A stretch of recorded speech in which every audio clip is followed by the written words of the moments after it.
সম্মানিত নেতৃবৃন্দ,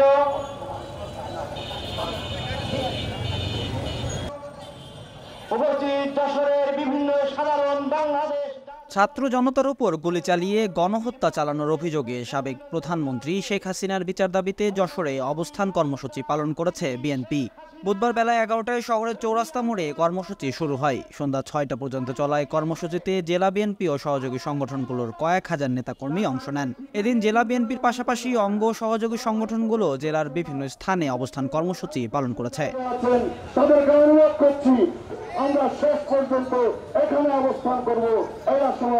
কর্মসূচি চলাকালে নেতৃবৃন্দ অবিলম্বে গণহত্যা চালানোর দায়ে শেখ হাসিনা ও তার সহযোগীদের গ্রেপ্তার ও বিচার দাবি করেন।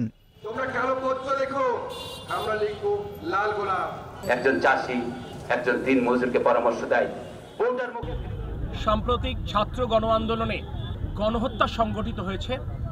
সেই গণহত্যার একমাত্র দায় দায়িত্ব হচ্ছে খুনি শেখ হাসিনার, যিনি দেশ ছেড়ে পালিয়ে গেছেন।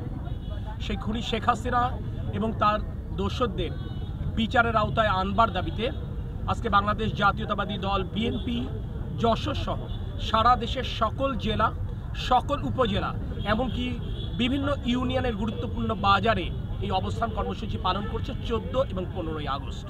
তারই অংশ হিসেবে যশোর জেলা বিএনপির উদ্যোগে আজকের এই কর্মসূচি পালিত হচ্ছে। এছাড়াও যশোরের 7টি উপজেলায় কর্মসূচি একইভাবে পালিত হচ্ছে। সদর উপজেলার 15টি ইউনিয়নের গুরুত্বপূর্ণ বাজারে এই কর্মসূচি পালন হচ্ছে।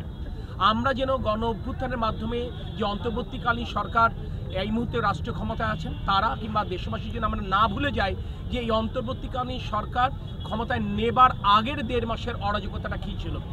17 বছর যাবৎ বিএনপির যে অগণিত নেতাকর্মী খুন-গুমের শিকার হয়েছেন, আমরা ধরে নিলাম তাদের কথা আপনারা ভুলে গেছেন, কিন্তু গত 1.5 মাসে যে ছাত্র জনতার উপর যে নির্বিচারে গুলি করে গণহত্যা সংগঠিত করা হয়েছে, তার দায়িত্ব নিয়ে, তার দায়ে শেখ হাসিনা এবং তার দোষীদেরকে অবিলম্বে গ্রেপ্তার করে বিচারের আওতায় আনতে হবে। এটি আজকের দাবি।